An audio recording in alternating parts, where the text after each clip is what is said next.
ASUU. Buhari didn't give education minister any ultimatum, says presidency.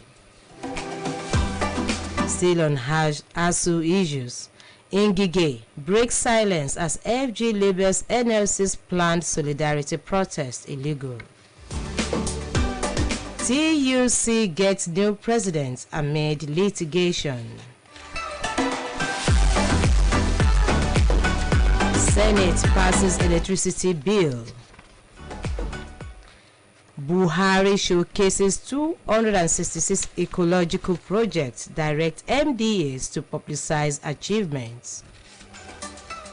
And on the foreign scene, Iraqi Prime Minister condemns airstrikes, blames Turkey. Oyetola heads to court over Saturday Guba poll. These and many more will be coming your way after this break.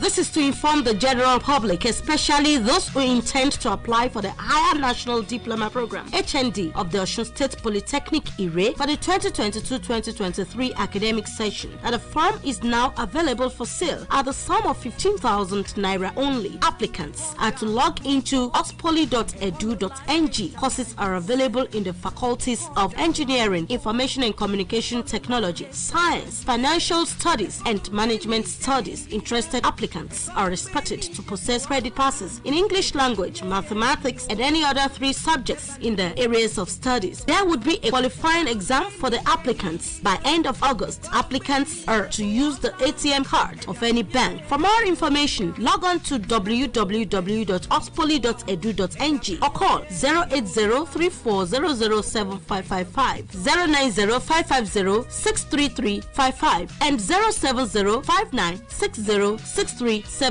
And answer BM Salawu, Esquire, Registrar. Of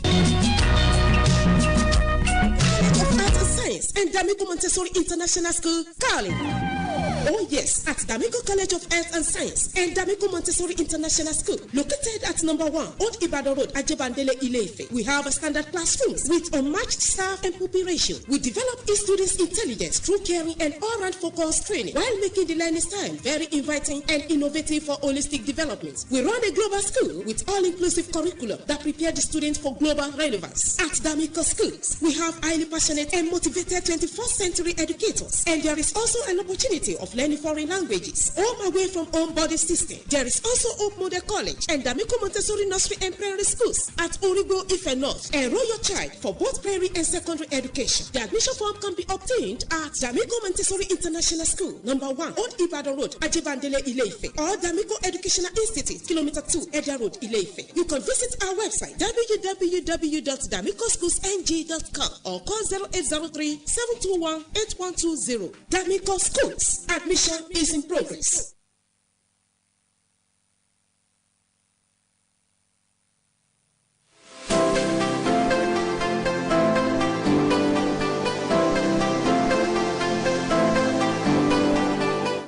A pleasant morning to you all there, and you're welcome to Thursday's edition of Headlines. I am Adeniyi Kende, pairing with Olubomi Ajiboye Agbola. Two-term Borno State Governor Senator Kashim Shettima on Wednesday said with his nomination as the vice presidential candidate of All Progressive Congress APC for the 2023 election, he carries a burden of trust, not to disappoint the standard bearer of the party, Senator Bola Tinubu, and other stakeholders of the party who believe in his competence. Shettima made the declaration in Abuja shortly after his presentation by the national chairman of the party, Senator Abdullahi Adamu. He said, "There is no weight I carry very carefully as much as burden of trust and learning from public servants who never take the expectations of the public for granted." The success of the APC in the past 2 presidential elections were not a magic show. They were reward for our foresightness and pragmatic decision to sacrifice our personal interest and sectional sentiment for the overriding prospects of the great party. Meanwhile, President Muhammadu Buhari on Wednesday met with the vice presidential candidate of the All Progressives Congress, Kashim Shettima, and the governor of Borno State, Professor Babangana Zulum, at the presidential villa. It was the first time the ruling party's presidential running mate will be visiting the seat of power since being selected by the presidential candidate of the party, Bola Tinubu. Tinubu had earlier in the day publicly unveiled Shettima was absent during Shettima's visit to Buhari, according to a statement which was issued on the visit by Garuba Shehu, Senior Special Assistant to the President on Media and Publicity. The President expressed delight at Shettima's emergence as the presidential running mate, but withheld his response to the former governor's remarks at the occasion. It said Buhari struck a chord of humor when he told Shettima, "I'll respond to your speech when I am handing over to you and your boss. God willing, you are going to win." The statement added that President Buhari was happy with the choice of Shettima as Tinubu's running mate.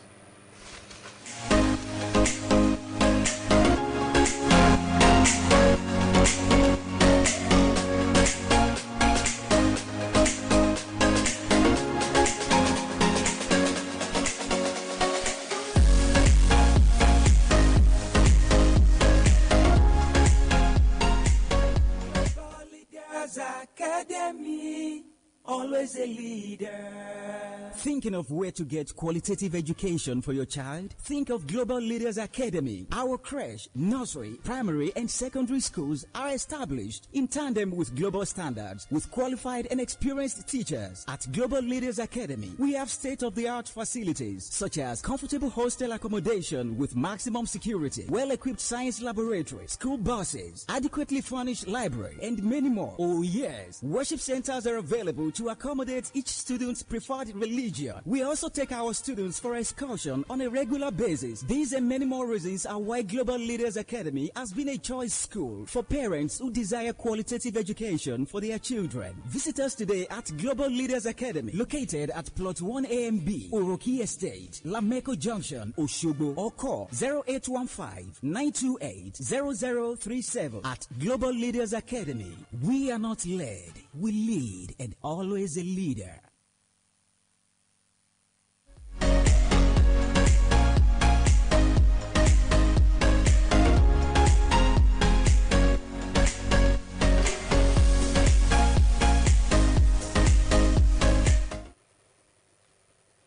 The Deputy Speaker of the House of Representatives, Honorable Idris Wase, has disclosed that Senator Kashim Shettima was chosen as Senator Bola Tinubu's vice presidential candidate of the All Progressive Congress based on competence and his track record of excellence in both the private and public sectors.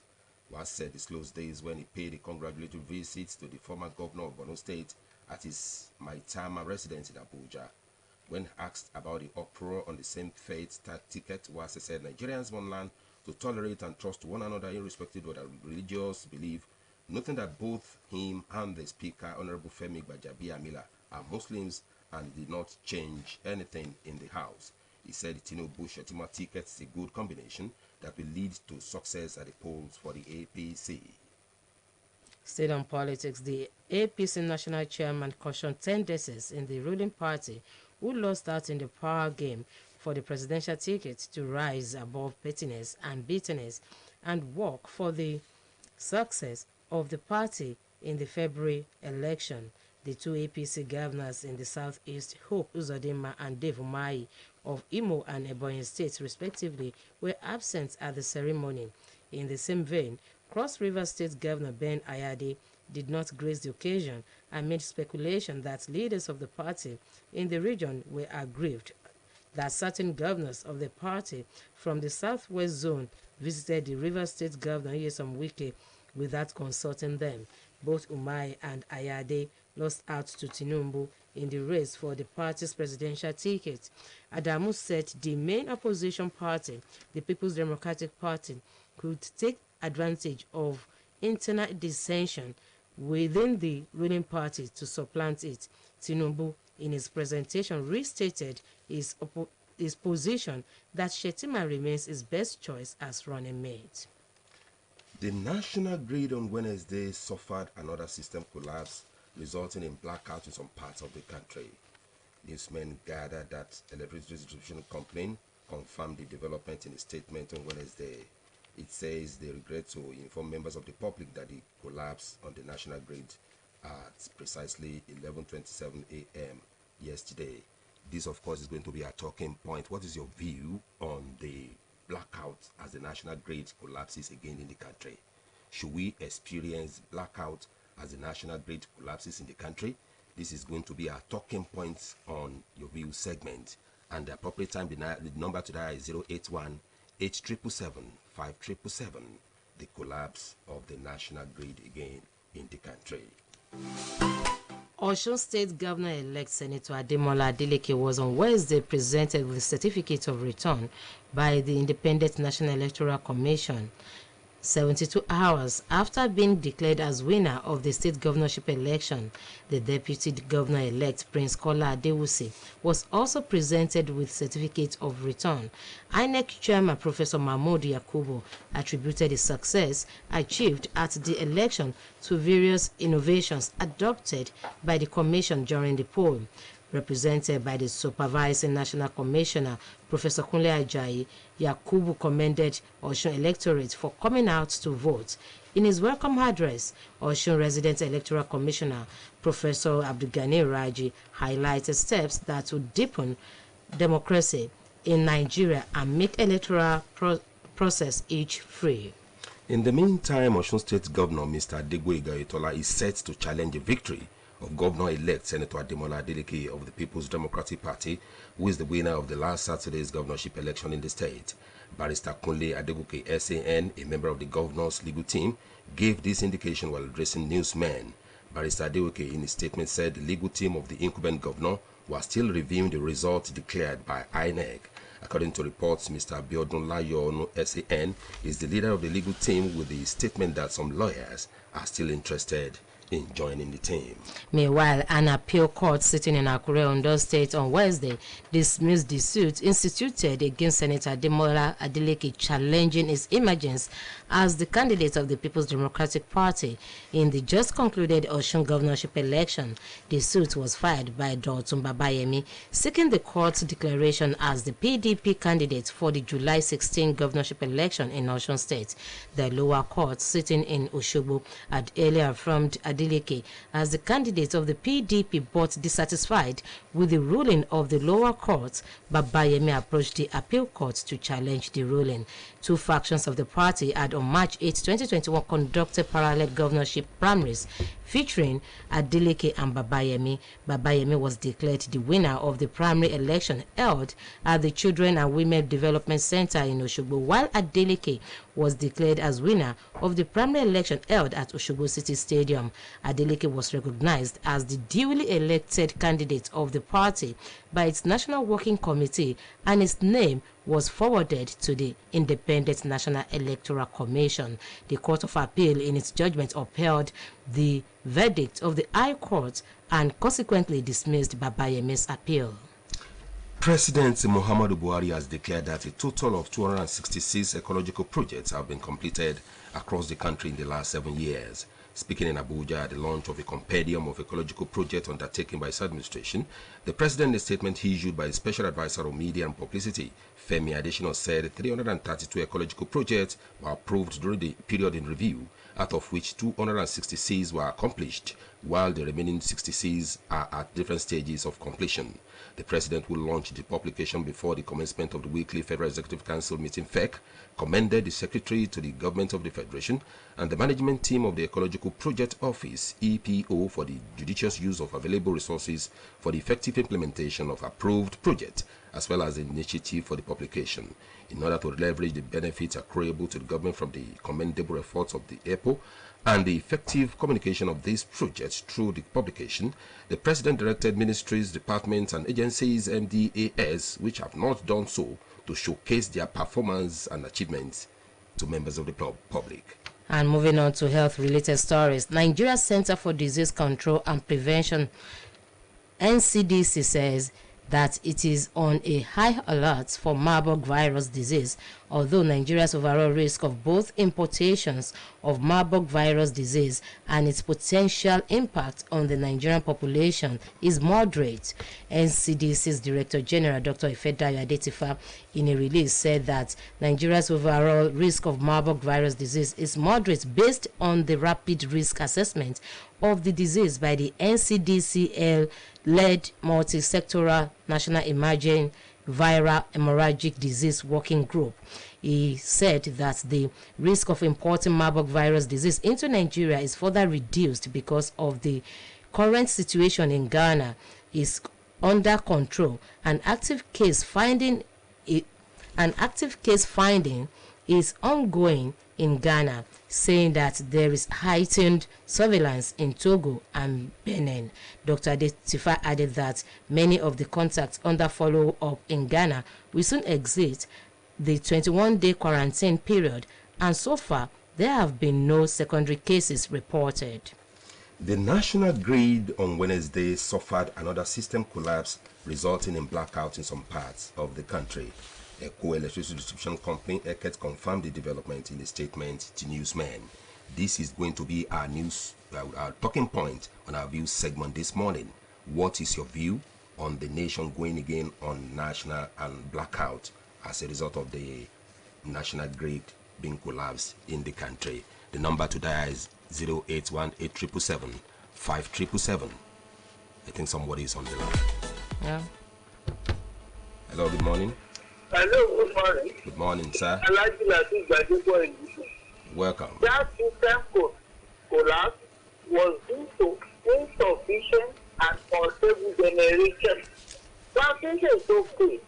The only thing for the federal government to do is to keep our generation and increase it. And the only thing for them to do is to quickly complete the Mambela power station. So, there will be sufficient generation for Nigeria. That is the only point I have for this one. Good morning. Good morning, sir. Moving on, the House of Representatives. We have another call. Hello, good morning. Good morning, Bumi. Good morning, sir. Kenny, good morning. Outstanding morning to you, sir. Dr. KAYEGBO contributing. You can now say that we have not got our priorities right in this country. And this is another lengthy case on the part of the federal government. We all know the importance of electricity in this country. Nothing can be done. Electricity is very, very important in every social aspect of our life. And this is also causing our, the businesses to go down and causing problems on the masses. How can the national grid break down? What are they using all the billions for? Using trillions. You can see what they have wasted on elections. You can see what they have wasted on unnecessary things. We are still going to appeal because without light, without electricity, the country will not move. We are begging the federal government to do something.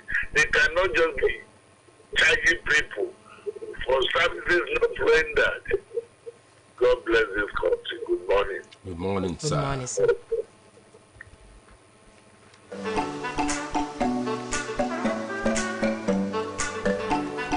Hello, good morning. Hello? Hello, good morning. Good morning. Michael, calling from Osowo. You're welcome. The collapse of national grid as a result of which Nigeria will further experience darkness is a terrible development. Terrible development in the sense that it will aggravate the suffering of the masses. It's all good. I think for now, the federal government and the concerned authorities should wake up from their slumber and try to solve that problem and make life complex for us. Good morning. Good morning, Good morning. sir.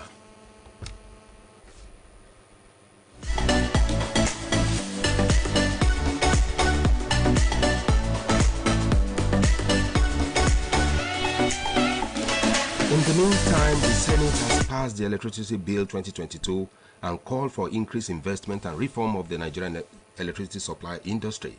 The passage of the bill followed the consideration of a report by the Senate Committee on Power at plenary. Chairman of the committee, Senator Gabriel Suswan, in his presentation said the bill seeks to provide an ideal legal and institutional framework to leverage on the modest gains of the privatization phase of the electricity power sector in Nigeria, among others. According to him, the bill will improve the utilization of generated power through increased investment in new technologies to enhance transmission and distribution of generated powers in order to minimize aggregate value chain losses when signed into law by President Muhammadu Buhari. Hello, good morning. Hello, good morning. Outstanding morning to you. Ajayi. I think what we should be looking for right now are just solutions. Let the state start generating their own electricity. Because I've been issued with the government saying that what we need there was not distribution. What we need there was, people who could generate and transmit. And now that the ocean is not collapsing, let us go back to Lagos State and learn how to generate electricity. Once states are able to do so, we get out of the woods. So, God bless you guys. Have a great day. Same here. The House of Representatives on Wednesday summoned the Minister of State for Petroleum Resources, Trim Receiver, and the Executive Chairman of the Federal Inland Revenue Service, Muhammad Imani, and other major stakeholders in the oil and gas industry to account for petroleum products subsidy regime from 2017 to 2021.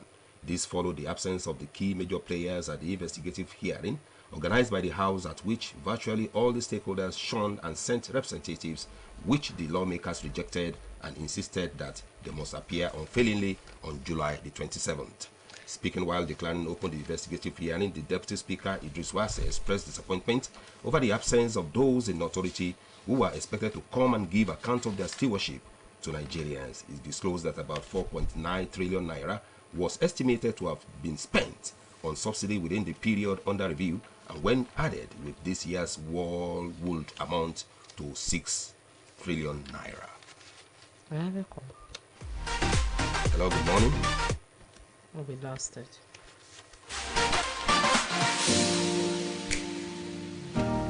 Two policemen are yet to be accounted for following an encounter with gunmen in Kogi State while returning from the Osun State governorship election held at the weekend. Kogi State Commissioner of Police Edward Ebuka confirmed this to newsmen on Wednesday. Narrating what transpired, is said the missing policemen were on transit and traveling in an 18-seater bus before the incident occurred at Obajano community.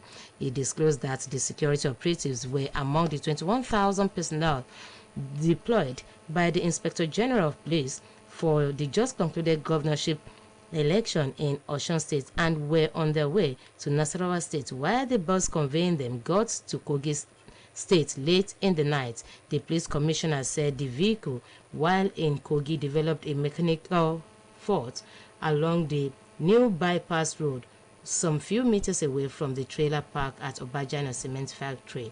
He recounted that the policemen were making efforts to fix the vehicle before they came under an attack by a group of gunmen who came from the bush and started shooting in their direction. Governor Rotimi Akeredolu of Ondo State has directed the state head of service to dismiss officers discovered to be receiving double salaries from the state payroll. The governor's directive followed the outcome of a report of the Committee for Verification, Scrutinization and Cleanup of the state payroll set up by the state government. The governor, who suspected that the state payroll, including salaries and pensions, had been compromised, set up a 7-member committee to continuously clean up the payroll infraction. The committee, led by the chairman of former permanent secretary of the Ministry of Finance, Mr. Victor Olajoni, submitted a report to the governor at its office at Alagbaka, Akure, where some infractions were discovered by the committee. Receiving the reports, Akeredolu frowned on the different infractions discovered in the payroll and lamented the over-bloated workforce, which he said was occasioned by many ghost workers in the state. And on sport, Nigeria goalkeeper Chiamaka Nnadozie has questioned how Morocco managed to beat the Super Falcons in the semi-finals of the Women's African Cup of Nations. And that was it on today's editions of Headlines. On behalf of the Executive producer Abimbola Babatunde, and the producer Motorayo Motorayo Ayebayo. I am Adeni Kende saying do have a nice day at work and from Bumi.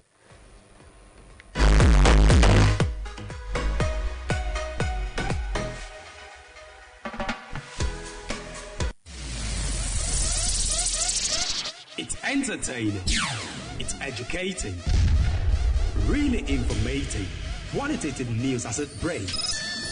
It's OSBC Radio 2, 104.5 FM. Numero uno south of the Sahara, voice of the West.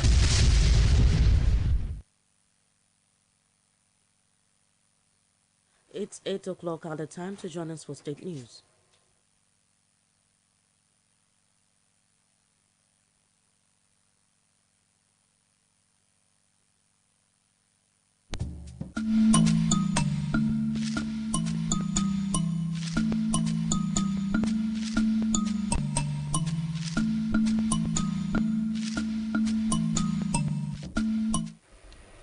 Good morning, the state news.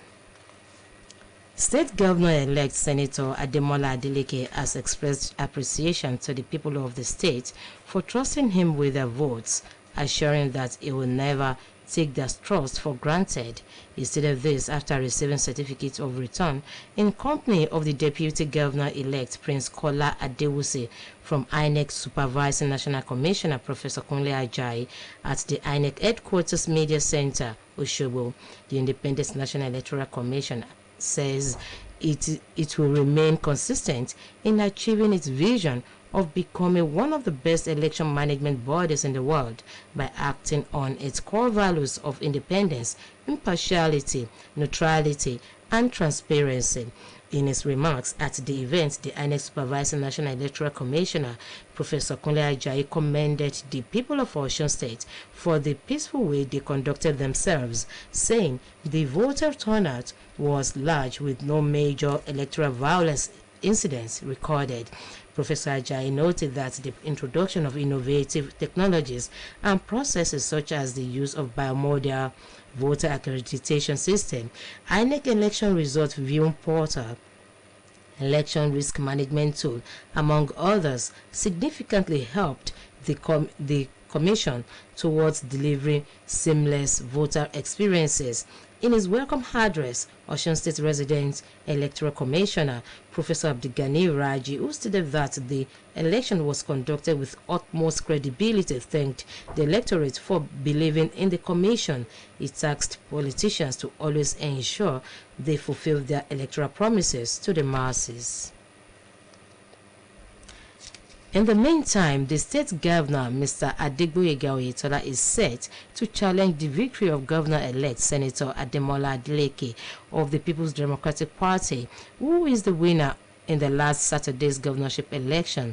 Barrister Kunle Adegoke, SAN, a member of the governor's legal team, gave this indication while addressing newsmen. Barrister Adegoke, in a statement, said the legal team of the incumbent governor was still reviewing the results declared by INEC. According to reports, Dr. Biodun Layono, SAN, is the leader of the legal team, with the statement that some lawyers are still interested in joining the team. A state-based educationist, Dr. Segun Bibilari, has expressed conviction that the prolonged industrial action embarked upon by Academic Staff Union of Universities will soon be veiled off. Dr. Bibilari, who gave the indication while exchanging views with OSBC News, stressed that President Buhari's pronouncement that the Minister of Education, Malam Adamu, should meet with the top echelon of ASU on the strike is a welcoming development. He maintained that with the Minister of Education on top of government's team to resolve ASU strike, then solution to the almost 5-month-old industrial action is at hand. The Administrative Secretary of the Osun Hajj Board, Mr. Bolaji Soni, has lauded the state pilgrimage for their peaceful conduct and for displaying high sense of comportment and decorum throughout the exercise, just as he also appreciated the governor of the state, Mr. Adegboyega Oyetola, for his continued support to the board all the time. with the return of 155 Muslim pilgrims from Saudi Arabia, the Osun State has become the first in Nigeria to safely conclude the Hajj operation. Disclosing this to newsmen at the Hajj cargo terminal of the Murtala Mohammed International Airport, the Amir Hajj Morufu Ishola recalled that the first batch of 420 of Osun pilgrims returned to the country on Saturday. With the arrival of the second batch, it means that all the 575 Muslim pilgrims to the Kingdom of Saudi Arabia have returned to Nigeria. Meanwhile, the Administrative Secretary of the Board, Mr. Bolaji Soni, informed the newsmen that each of the pilgrims have collected their 32 kilograms luggage at the permanent transit camp, Lagos, Ikeja. And that was the state news. Good morning.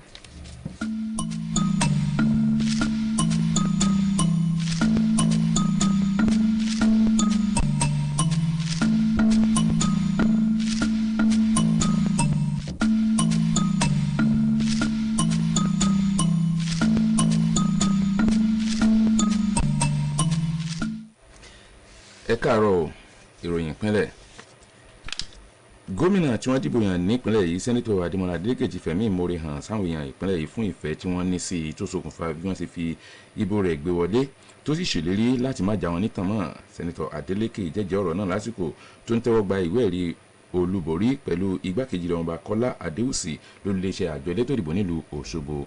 Bẹ́ẹ̀ náà sì ni àjọ elétò ìdìbò ti sọ pé òun kò ní kárẹ̀ títẹ̀ pẹpẹ ètò ìdìbò tó gbóúnjẹ fẹ́ gbẹ́gbà wọ̀ nílẹ̀ yìí títí tí ó fi jẹ́ aṣáájú nínú gbogbo àwọn irú àjọ bẹ́ẹ̀ jákèjádò àgbáyé.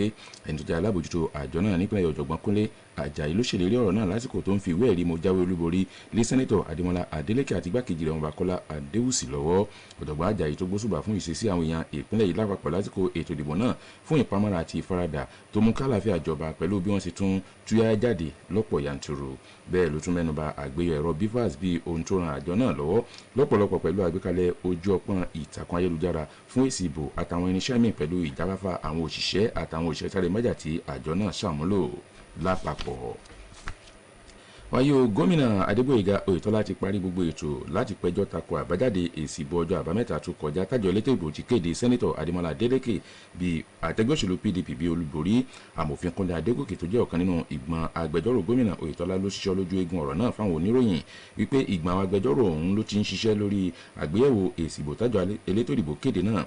Bẹ́ẹ̀ náà sì ni ọ̀mọ̀wé Bíọ́dún Láyọ̀nú tó náà jẹ́ adarí ìgbìmọ̀ agbẹjọ́rò fún gómìnà Oyètọ́lá ọ̀hún wí pẹ̀lú àfikún pé àwọn agbẹjọ́rò kan ti tún fìfẹ́ hàn láti darapọ̀ mọ́ ìgbìmọ̀ náà láti lè ṣègbè fún gómìnà Adégbóyèga Oyètọ́lá. Ìkànkan onímọ̀ nípa ètò ẹ̀kọ́ tó fi ìpínlẹ̀ ìṣebùjókòó ọ̀mọ̀wé Ṣẹ́gun Bíbílárí ti sọ ìhà tó kọ sí ìyanṣẹ́lódì ẹgbẹ́ àwọn olùkọ́ fásitì ilẹ̀ yìí pẹ̀lú ìgbàgbọ́ pé ìfẹ̀hónú ọ̀hún kò ní pẹ́ ròkun ìgbàgbé. Ìlú Òṣogbo ló ti wòye ọ̀rọ̀ náà lásìkò ìfọ̀rọ̀wérọ̀ pẹ̀lú oníròyìn iléeṣẹ́ yìí wípé báàrẹ̀ Muhammadu Buhari ṣe wá pàṣẹ pé kí mínísítà fún ètò ẹ̀kọ́ Malam Adamu lọ báwọn adarí ẹgbẹ́ ASUU náà jíròrò láti lè mọ ibi tí wọ́n gbé ọ̀rọ̀ náà kà jẹ́ ohun tó wúni lórí torí pé ìgbésẹ̀ ọ̀hún ṣe ṣe kó fòpin sí ìyanṣẹ́lódì ọlọ́jọ́ pípẹ́ náà. Akọ̀wé àjọ alálàájì nípínlẹ̀ yìí ọ̀gbẹ́ni Bọ́lájí Sanusi ti yòǹbó àjọ náà àtijọba ìpínlẹ̀ yìí fún bí wọ́n ṣe jẹ́ kétò àràfà ọdún yìí dìrọ̀rùn fáwọn tó ṣe ìrìn àjò lọ sí Mẹ́kà àti Mẹ̀dínà lọ́dún yìí láti ìpínlẹ̀ yìí. Bẹ́ẹ̀ ló tún gbóṣùbà fún gómìnà Adégbóyèga Oyètọ́lá látàrí àdúrótì àti ìfọwọ́sowọ́pọ̀ rẹ̀ ní gbogbo ìgbà. Àwọn bíi 95 nínú àwọn arìnrìn-àjò láti ìpínlẹ̀ Ọ̀ṣun ló ti gúnlẹ̀ sí ìpínlẹ̀ yìí lánàá tí wọ́n sì ti wà lára ìsọ̀rí àkókò àwọn arìnrìn-àjò tó darí sílé láti ilẹ̀ mímọ́ náà lẹ́yìn iṣẹ́ hajj. Amiru hajj ìpínlẹ̀ Alhaji Maruf Ìṣọ̀lá tó bá àwọn oníròyìn sọ̀rọ̀ ní pápákọ̀ òfurufú Muritala Muhammed ìlú Èkó ló fìtàn balẹ̀ nípa bí ìsíkìíní àwọn alálàájì ọ̀hún tó jẹ́ okòólénírínwó ṣe ti kọ́kọ́ darí sílé lọ́jọ́ àbámẹ́ta tó kọjá nígbà tó tí ìsíkejì sì darí sílé lánàá. Eléyìí tó fi hàn pé gbogbo àwọn bíi 106 arìnrìnàjò tó lọ láti ìpínlẹ̀ yìí sílẹ̀ Saudi Arabia ló ti darí wálé àti pé ìpínlẹ̀ yìí ṣoríire gidigidi lọ́dún yìí gẹ́gẹ́ bó ṣe wà lára àwọn ìsọ̀rí àkọ́kọ́ tó tètè ráyè kúrò nílẹ̀ mímọ́ náà lẹ́yìn àṣeparí iṣẹ́ hajj tọdún yìí tí wọ́n tún ti gúnlẹ̀ láyọ̀. Èyí ló pín ròyìn ìpínlẹ̀ Ọ̀ṣun. Mo kí yín ẹ kú ojúmọ́.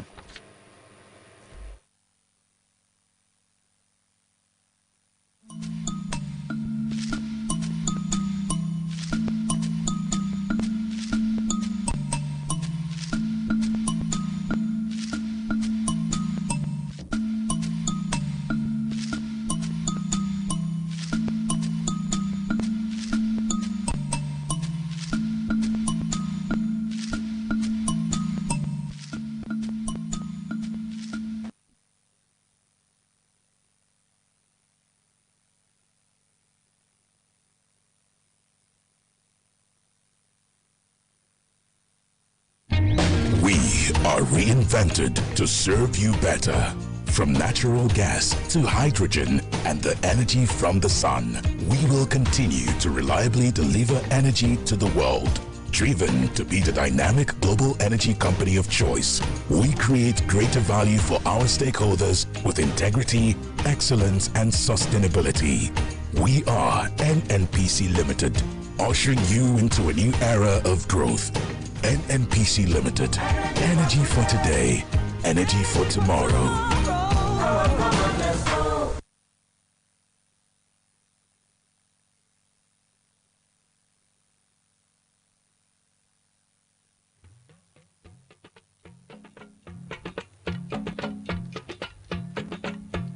Bàbá ń bẹ láyé, ẹ jẹ́ ṣera wa lóore.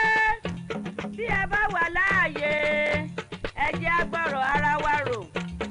Ọ̀pọ̀ ọmọ ló wà tí ò lára, ọ̀gọ̀rọ̀ abirùn ló wà tí ò lè yan. Ẹ jẹ́ rànrú wọn lọ́wọ́, káyé ó lè dáa fún gbogbo wa. Orí mi oníṣẹ́ owó wọgbó ẹgbẹ̀lẹ́gbẹ̀ wọ mi o. Yọmọ mi kí ló dé? Mẹ́wàá ń bẹ ọjà ni wọ́n ní wàrà. Mo ti sanwó àtowó àtẹrù wọn ò rí kankan. Owó wọgbó. Jìbìtì ló lù ọ̀hún. Jìbìtì ni ń pè yàn. Irú wọn ti pọ̀ ń gbòòrò báyìí kọ́lọ̀ ń ṣọ́ níbẹ̀ ni. Gbájú ẹ̀ ló kọ wọn. Níjọ́ mi o, ìwọ náà wàá máa ṣọ́ra. Hello, ladies and gentlemen, how are you doing today? Guess what? Something huge is about to sweep across the length and breadth of Nigeria that is going to make life much simpler than ever. Introducing Momo Payment Service Bank. Now you can send or receive money to any phone number absolutely free, anytime, anywhere, with or without an internet connection with your Momo wallet. You can also pay your utility bills, buy airtime and data, make bank transfers, and do so much more without handling cash. All you need to do is just dial *671# on your mobile phone. With *671# for Momo Payment Service Bank, you can perform all your money transactions with ease without carrying cash. Just remember to dial *671# for Momo Wallet. Life is simpler because Momo is better than cash.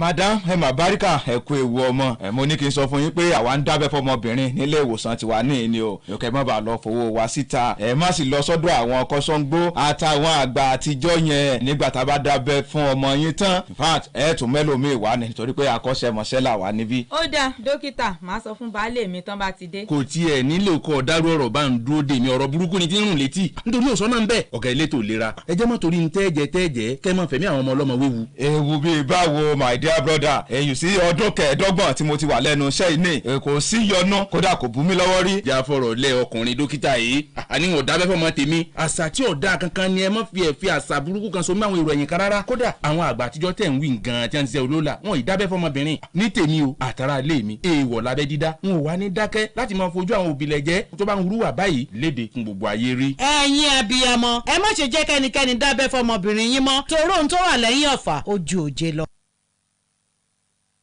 Àlàyé mi èwo ló ṣe tó ń wò sùẹ̀sùẹ̀ báyìí gbẹ̀rù ẹ kó rí sẹ́tù. àgbẹ̀dọ̀ májèlé lóògùn olóró ó lè dáni lórí rú ó sì lè sọ ní dìdàkudà. gbọ́ bóò ló ti àárín o mọ̀dọ́ ọ́fíìsì lánàá ń ọ̀bọ àjókòó ọ̀fẹ́ dé bẹ́ẹ̀ àwo ojú rẹ tí mo rí lórí tébù ló fi ń lọ́kàn balẹ̀ pọ̀ lọ jìnnà.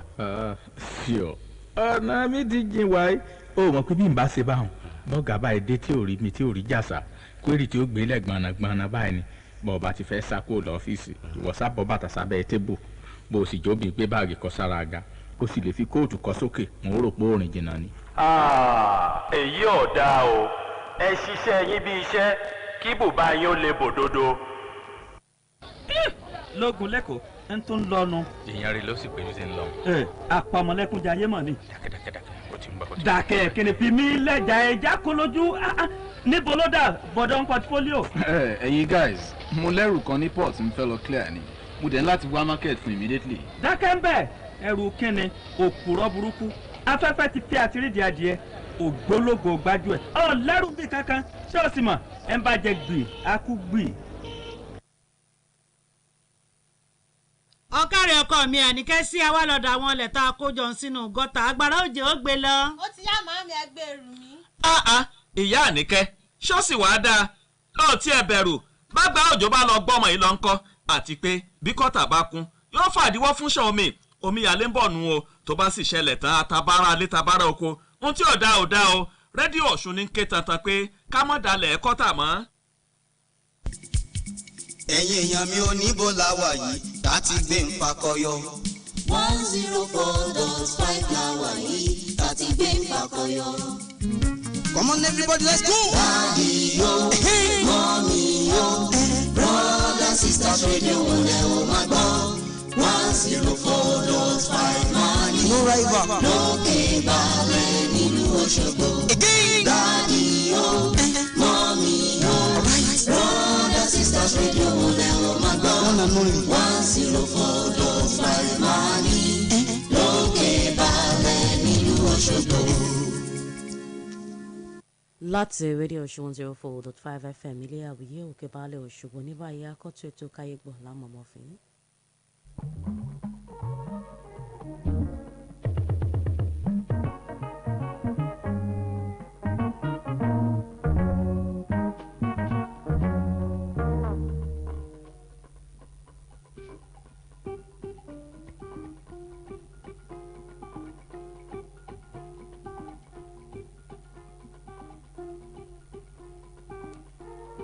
akíwá wípé ẹ kú ojúmọ́ ẹ káàbọ̀ sórí ètò káyégbọ́ lóòrọ̀ tòní ẹ tún wáyé pé abala méjì náà ni ètò yìí pín sí abala àkọ́kọ́ abala ìròyìn ní níbẹ̀ láti ń ṣe àgbéyẹ̀wò àti àtúpalẹ̀ àwọn ìròyìn eléyìí tí ó jáde ní ojúmọ́ tòní lẹ́ka eré ìdárayá ní ọ̀rọ̀ ètò ìṣèlú àti bẹ́ẹ̀ bẹ́ẹ̀ lọ láàmà pẹ̀kẹ́lù ní òwúrọ̀ tòní abala kejì ni a pè ní abala lójú tèmi níbi tí ẹ̀yà ara létí láǹfààní láti sọ èrò ọkàn tí ń lórí kókó ọ̀rọ̀ kan eléyìí tí a bá nà sí orí atẹ́gùn lóòrọ̀ yìí èmi nìkan kan mú wá sí òde lójúmọ́ tòní Olúwafẹ́mi Kúṣìímọ̀ lórúkọ tèmi ẹnìkejì mi bá mi kí àwọn aráalé.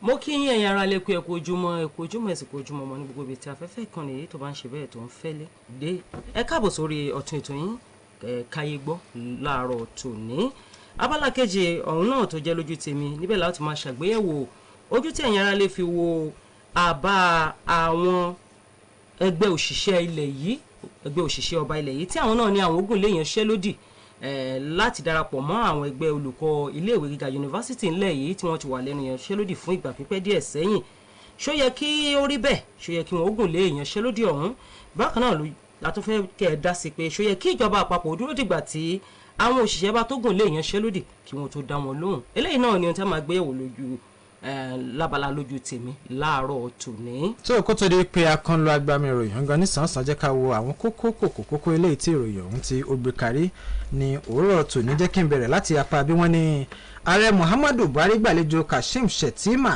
ẹni tí ń ṣe adíje dupò igbákejì ààrẹ lábẹ́ àṣẹ ẹgbẹ́ òṣèlú APC nílùú Àbújá.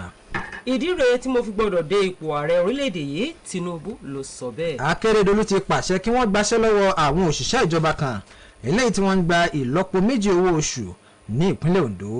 ṣíṣe kúpa àlùfáà ìjọ kátólíìkì nípínlẹ̀ Kaduna jẹ́ èyí tí ó burú jáì. fún ìgbà kẹfà lọ́dún tá a wà yìí jẹ́ mọ̀ pé ẹ̀rọ ńlá pinna alágbára lè yìí tún ti wó lulẹ̀ tó Èdùmàrè kó ṣọ́ wa ń bẹ̀ o. Ngige ti fààyè fún àdàmú láti gbàṣẹ òun ṣe lórí ọ̀rọ̀ yanṣẹ́lódì ẹgbẹ́ olùkọ́ iléèwé gíga yunifásitì nílẹ̀ yìí. ilé ẹjọ́ gíga ìlú Àbújá ti sún ìgbẹ́jọ́ lórí gbígba onídùúró Abba Kyari sí 30 oṣù kẹjọ ọdún tá a wà yìí. ilé ìgbìmọ̀ asòfin ilẹ̀ yìí ti gbé àbá ètò iná ọba míì kalẹ̀ lérèdí àti jẹ́ kí iná ọba ó tún gbé pẹ́ẹ́lí sí. lórí ìgbẹ́jọ́ ikú Adégòkè Adédoyin kọ̀ láti farahàn níwájú ilé ẹjọ́ o ilé ẹjọ́ sì ti sún ìgbẹ́jọ́ ọ̀hún sí ọjọ́ 10 oṣù kẹwàá ọdún yìí.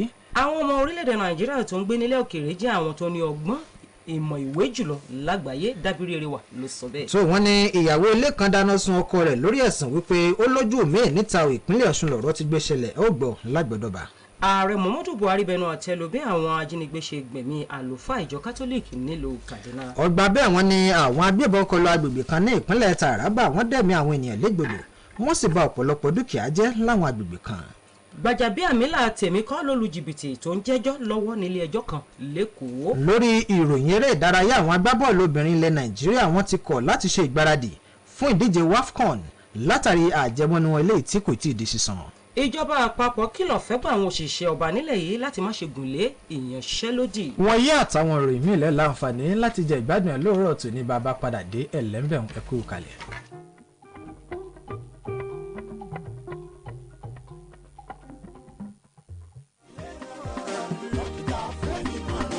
baálé mi ṣé ẹ mọ̀ wípé ó yẹ ká dúpẹ́ lọ́wọ́ gómìnà pínlẹ̀ Ọ̀ṣun fún ṣíṣe àgbékalẹ̀ àjọ adójútòfò ìlera OIS. bẹ́ẹ̀ni my dear èròǹgbà ọkàn gómìnà Adégbóyèga Oyètọ́lá òun ni kí gbogbo ènìyàn máa gbé ìgbésí ayé ìfọkànbalẹ̀ pẹ̀lú àlàáfíà tó ń ti ìlera pípé èyí ló fa ìdásílẹ̀ àjọ adójútòfò ìlera OIS wọ́n sì ń ṣe gudugudu méjì àti yàyà mẹ́fà ní báyìí àjọ OIS tó ti ní àjọṣepọ̀ pẹ̀lú àwọn ilé ìwòsàn aládàáni tó gbàṣẹ gbòǹtẹ̀ ìjọba ìgbàkúùgbà tẹ́ ẹ bá débẹ̀ fún ètò ìlera ara yín níwọ̀nba ìgbà tẹ́ ẹ bá ti ní káàdì OIS lọ́wọ́ ẹ ó láǹfààní àti gbàtọ́jú ń bẹ̀ kí gbogbo ètò ìlera wa lọ́sùn kó lè bọ́ sí ìrọ̀rùn wọ̀kùwọ̀kù léyìíkéyìí ilé ìwòsàn tẹ́ ẹ bá dé ìdí nìyí tí àjọ OIS fi ṣètò ICT center wọ́n pé tábìlì àti ibùsùn lọ́pọ̀ yanturu àga ìjòkó blood pressure machine solar light àti gbogbo àwọn èlò ìlera káàkiri àwọn ilé ìwòsàn ìjọba tájọ OIS dẹ̀ ló ń tẹ̀. ìmọ̀ràn tèmi ni pé ẹ tètè lọ forúkọ sílẹ̀ pẹ̀lú àjọ OIS lówó péréte. fàlà ilẹ̀kùnrẹ́rẹ́ 0700-225-56447 0700-225-56447 tàbí www.osia.ng. OIS, providing access to qualitative health without tears.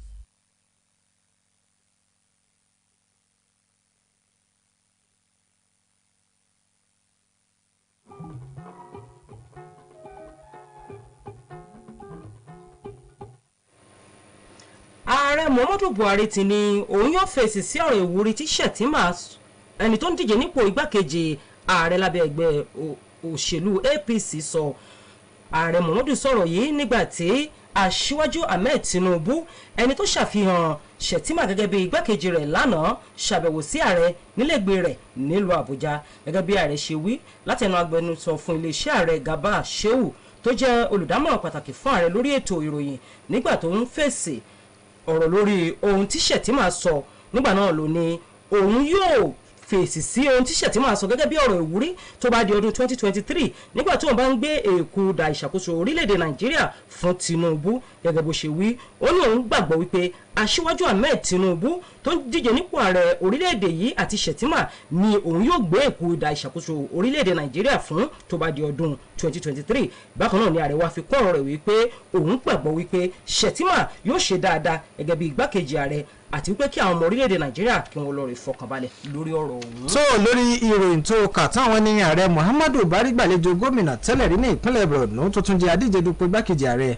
lábẹ́ àṣẹ ẹgbẹ́ òṣèlú APC ìyóhùn sẹ́nitọ̀ Kashim Shettima ní ìlú Àbújá bí ẹ ò bá gbàgbé ọjọ́ kẹwàá oṣù kejì ọdún yìí ni aṣíwájú Bọ́lá Tinubu ti sọ fún ààrẹ Muhammadu Buhari nílé rẹ̀ tí ń bẹ ní Daura ìpinnu rẹ̀ láti yan Kashim Shettima gẹ́gẹ́ bí igbákejì rẹ̀ nínú ètò ìdìbò ààrẹ ọdún 2023 nínú àlàyé ọ̀rọ̀ Bọ́lá Tinubu ni ẹni tó kájú òṣùwọ̀n bí awọ́ ti kájú òlù tó ṣe gbára gbọ́kànlé ni sẹ́nitọ̀ Kashim Shettima ṣe o ìdí nìyí tí òun sì fi yàn án gẹ́gẹ́ bí igbákejì bó tilẹ̀ jẹ́ wípé ògúlùtù ọ̀rọ̀ ti ń di sísọ o látàrí bí Tinubu ti yan ẹlẹ́sìn mùsùlùmí bíi tiẹ̀ látijọ́ dupò lọ́dún 2023 ṣùgbọ́n síbẹ̀síbẹ̀ èyí kò mú kí ìpinnu ọ̀hún yí padà lára àwọn tó wà níbi ìpàdé eléyìí tí wọ́n ṣe nílùú Àbújá náà tí wọ́n sì ṣe àfihàn Shettima sí ààrẹ Muhammadu Buhari láti rí gómìnà ìpínlẹ̀ Borno ọ̀jọ̀gbọ́n Babagana Zulum akọ̀wé ìjọba àpapọ̀ Boss Mustapha àtàwọn míì nígbà tí ààrẹ ó mọ sọ̀rọ̀ ní bàbá náà ní sọ̀rọ̀ báyìí ó ní òun ní ìgbàgbọ́ pé Tinubu àti igbákejì rẹ̀ ní yóò tẹ́wọ́ gba ìkúdà ìṣèjọba lọ́dún 2023 bẹ́ẹ̀ ni Shettima náà dúpẹ́ gidigidi lọ́wọ́ ààrẹ Buhari fún àtìlẹ́yìn tó lọ́rìn eléyìí tó fún láti jẹ́ ọmọ òye fún ipò igbákejì ààrẹ ẹgbẹ́ òṣèlú APC. olùdíje lábẹ́ ẹgbẹ́ òṣèlú APC sẹ́nitọ̀ Bọ́lá Tinubu ti mẹ́nuba àwọn ìdí rẹ̀ tí ó fi ṣe pàtàkì fún òun láti dépò ààrẹ orílẹ̀-èdè Nàìjíríà nígbà tó ń sọ̀rọ̀ níbi ètò ṣíṣàfihàn Shettima gẹ́gẹ́ bí ẹni tí yóò díje nípò igbákejì ààrẹ pẹ̀lú rẹ̀ nínú ìdìbò ààrẹ ọdún 2023 sẹ́nitọ̀ Tinubu ní ara ìdí ọ̀hún ni pé òun yóò pèsè iṣẹ́ fáwọn ọ̀dọ́ ilẹ̀ yìí bákan náà ló ní àwọn ọ̀dọ́ ilẹ̀ yìí ò ní ẹ̀kọ́ tó yè kooro nígbà tí òun bá dé ipò gẹ́gẹ́ bí ààrẹ bákan náà ló ní òun yóò gbìyànjú láti gbógun ti ìṣẹ́ àti òṣì Tinubu fi kún ọ̀rọ̀ rẹ̀ pé òun kò ní fàyè gba ẹlẹ́yàmẹ̀yà tàbí ẹlẹ́sìnmẹ̀sì bákan náà ló ní bákan náà ni kò ṣàì mẹ́nuba ìdí tí ó fi yẹ kí orílẹ̀-èdè nàìjíríà ó wà ní ìṣọ̀kan pẹ̀lú bó ṣe ní àmì ìdánimọ̀ kan ṣoṣo la ní gẹ́gẹ́ bí ọmọ orílẹ̀-èdè nàìjíríà eléyìí tó fi jẹ́ pé kò sí ohunkóhun tó lè fa kí orílẹ̀-èdè nàìjíríà kó pin ó wá fi kún ọ̀rọ̀ rẹ̀ wípé tí àwọn ọmọ orílẹ̀-èdè nàìjíríà bá ti lè ṣùgbọ́n òun láti dépò yìí gbogbo àwọn ìṣòro tó ń kojú orílẹ̀-èdè yìí yóò di àfẹ́yìn tí egun fi ṣọ. gómìnà ìpínlẹ̀ Ondo ọ̀gbẹ́ni Rotimi Akeredolu ti ké sí olórí àwọn òṣìṣẹ́ ọba ní ìpínlẹ̀ ọ̀hún láti gbaṣẹ́ lọ́wọ́ àwọn òṣìṣẹ́ kan lẹ́yìn tí wọ́n ń gba ìlọ́po méjì owó oṣù ní ìpínlẹ̀ náà. Àtẹ̀jáde ọ̀hún ló di fífi léde o lẹ́yìn àyẹ̀wò kan èyí tí ìjọba ṣe àfilọ́lẹ̀ ìgbìmọ̀ lé lórí láti mọ bí àwọn kan ṣe ń gba owó oṣù ní ìpínlẹ̀ Ondo. Ṣùgbọ́n nígbà tí gómìnà Akeredolu ń tẹ́wọ́ gba èsì àyẹ̀wò náà jọmọ́ dúkà wọn ni wọ́n bá àwọn orúkọ kan èyí tó ṣe wípé kò sẹ́ni tó mọ̀ wọ́n ni wọ́n kàn fi àwọn orúkọ wọ̀nyí gba owó lásán ni láì ṣe iṣẹ́ kankan. Gómìnà ti apá láṣẹ káwọn iléeṣẹ́ ìjọba gbogbo kí wọ́n má ṣe gba ẹnikẹ́ni ṣiṣẹ́ láòkò yìí títí di ìgbà tí wọ́n bá parí ìwádìí lórí ọ̀rọ̀ yìí o. Akeredolu ti ajú nínú àlàyé wípé yàtọ̀ sí gbígba iṣẹ́ lọ́wọ́ àwọn tí ajírí ọ̀rọ̀ ọ̀hún tí ó ṣímọ́ lórí ó ní gbogbo owó ìlọ́po méjì tí wọ́n ti gbà pátápátá iná ni wọ́n sì láǹfààní láti san padà láìkú kọ́bọ̀ tàbí ìpìnà kankan kí èyí lè kọ́ àwọn yòókù lọ́gbọ́n wípé ẹlẹ́ṣẹ̀ kan kò ní lọ láì jìyà.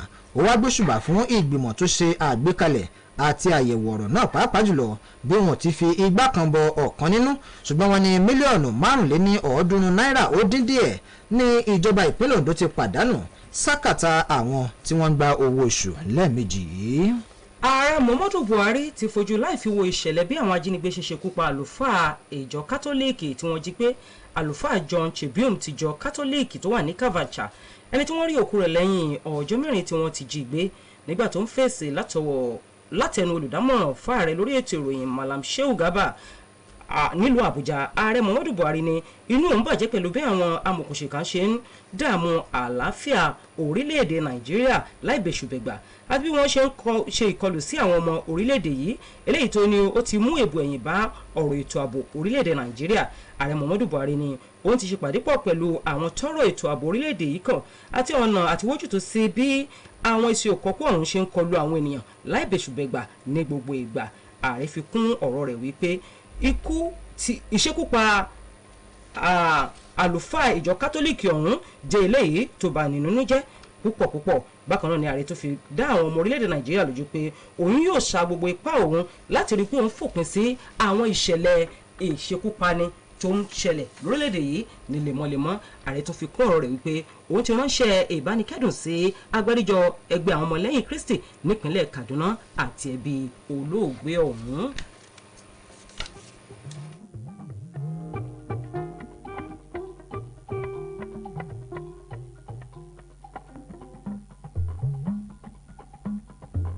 ìgbónagódì ọba àwọn nílé apárí. kẹ̀mbẹ́ wọ̀lú ọba àwọn Sokoto ẹ̀rí mọ́. owó Global Investment Nigeria Limited dí ọba fún gbogbo àwọn oníbùsùn káàkiri àgbáyé. wọ́n tó jẹ́ alábàáṣepọ̀ tó tọ́ authorized business partner fún iléeṣẹ́ mọ́kàfọ́. àwọn ẹ̀dọ̀kí fọ́ọ̀mù alálòpẹ́ kárìkẹ́sẹ̀ yàtọ̀ sí àwọn fọ́ọ̀mù akọ́dúnrọ́dá bá dúdọ̀wẹ́kẹ̀ ni wọ́n ń tà níbẹ̀.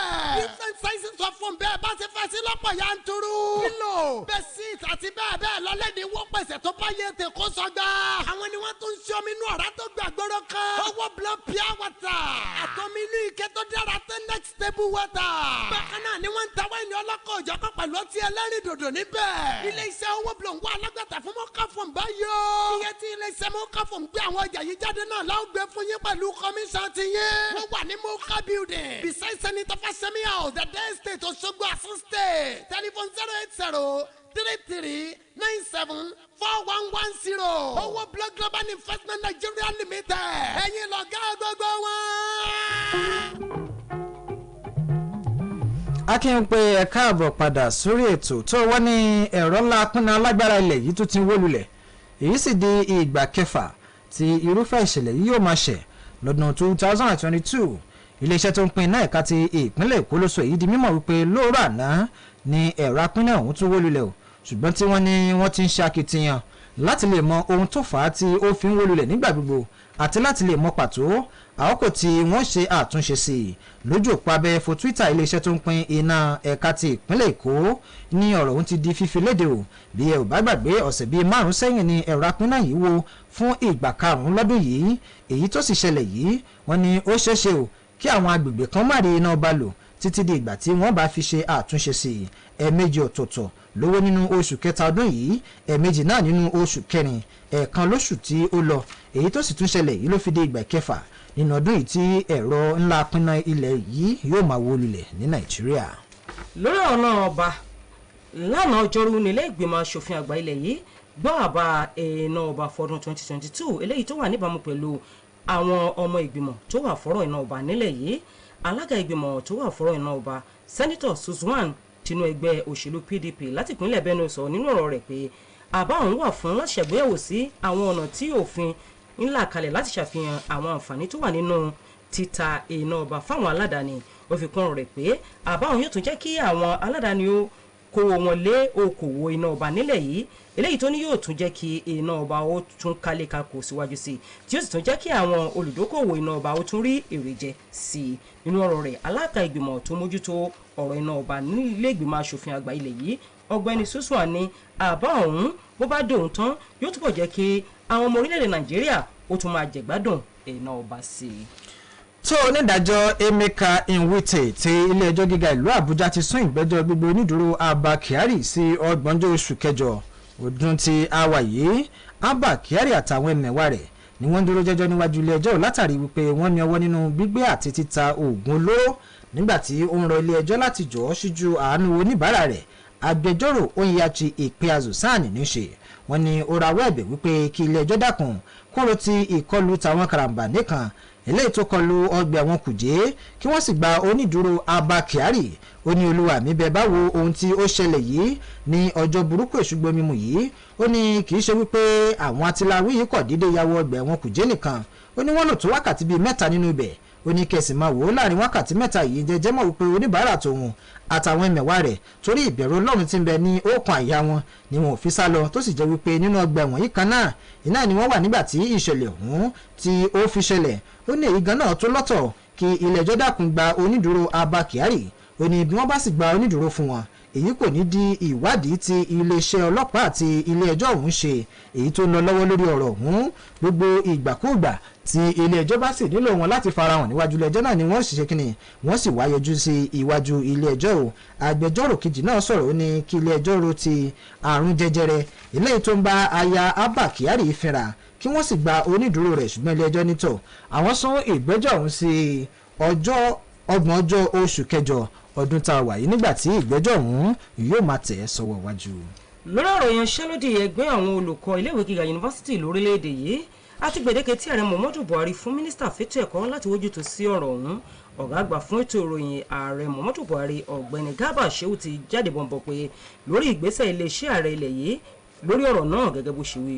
Ó ní àbájáde ìpàdé tí ààrẹ ṣe pẹ̀lú àwọn tọ́rọ̀ náà kàn gbọ̀ngbọ̀n ló ti ní ààrẹ Muhammadu Buhari ti sọ fún wọn wípé ó fún wọn ní gbèdéke láti wá ojútùú sí ọ̀rọ̀ ìyanṣẹ́lódì ọ̀hún yàtọ̀ sí ohun tí àwọn iléeṣẹ́ ìròyìn kan sọ pé ààrẹ ti kàn pa fún un pé tí ò bá ti wá ojútùú sí yóò jìyà. Ó ní kò rí bẹ́ẹ̀ o. Ó ní kí àwọn oníléeṣẹ́ ìròyìn kí wọn ó kíyèsí àwọn ohun tí wọ́n máa gbé jáde gẹ́gẹ́ bí ìròyìn gẹ́gẹ́ bó ṣe wí. Ó ní níṣe ni mínísítà fétò ẹ̀kọ́ gba àṣẹ lọ́wọ́ mínísítà fọ́rọ̀ iṣẹ́ òde láti fún un láyè láti gbìyànjú àti wójútùú sí ọ̀rọ̀ ọ̀hún pẹ̀lú bó ṣe jẹ́ pé òun ti ń gbìyànjú láti bá àwọn ẹgbẹ́ òun ṣe ìfikùnlukù lérèdí àti jámi lórí ìyanṣẹ́lódì ọ̀hún. Tí wọ́n ní ilé-ẹjọ́ gíga ti ìpínlẹ̀ Ọ̀ṣun èyí tó ń gbẹ́jọ́ ikú arákùnrin Timothy Adégòkè akẹ́kọ̀ọ́ fásitì Ọbáfẹ́mi Awólọ́wọ̀ eléyìí tí ó kú ikú òjijì ní ọdún tó lọ.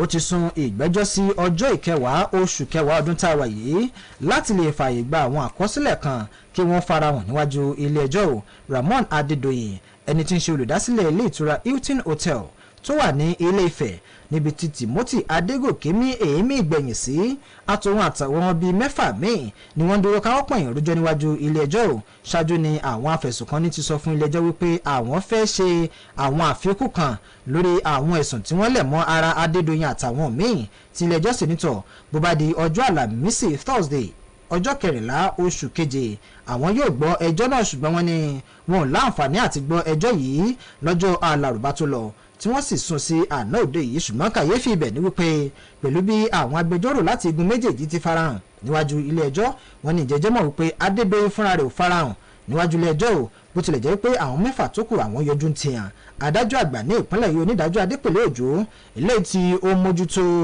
ìgbẹ́jọ́ náà ó ti apá aláṣẹ pé kí ìgbẹ́jọ́ ọ̀hún di sísún sí ọjọ́ 10 oṣù kẹwàá ọdún tá a wà yìí nígbà tó ń bá ikọ̀ oníròyìn sọ̀rọ̀ agbẹjọ́rò Fẹ́mi Fálànà ṣàlàyé wípé àwọn àkọsílẹ̀ kan bẹ̀ ò èyí tí àwọn ò tí ì kó wá sí iwájú ilé ẹjọ́ èyí làwọn sì béèrè fún ààyè láti ṣàwọn jọ ìdí ọ̀hún gan ni wọ́n fi sún ìgbẹ́jọ́ sí oṣù kẹwàá ọdún tá a wà yìí. lórí ọ̀rọ̀ ìyanṣẹ́lódì ẹgbẹ́ àwọn olùkọ́ lánàá níjọba àpapọ̀ ilẹ̀ yìí bẹnu àtẹ́lu èròǹgbà ẹgbẹ́ àwọn òṣìṣẹ́ ọba nílẹ̀ yìí láti gùnlé ìyanṣẹ́lódì ọlọ́jọ́ méjì láti darapọ̀ mọ́ àwọn ẹgbẹ́ olùkọ́ iléèwé gíga yunifásitì eléyìí tó ní ó lè yọrí sí àdàbọ̀wọ́ fún àwọn ènìyàn ọ̀hún. mínísítà ìròyìn àti àṣà nílẹ̀ yìí Lai Mohammed ló ké gbàjarè ọ̀hún nígbà tó ń bá àwọn oníròyìn sọ̀rọ̀ lẹ́yìn ìpàdé pẹ̀lú. It's entertaining, it's educating, really informative, qualitative news as it breaks. It's OSBC Radio 2, 104.5 FM. Numero uno south of the Sahara, voice of the West.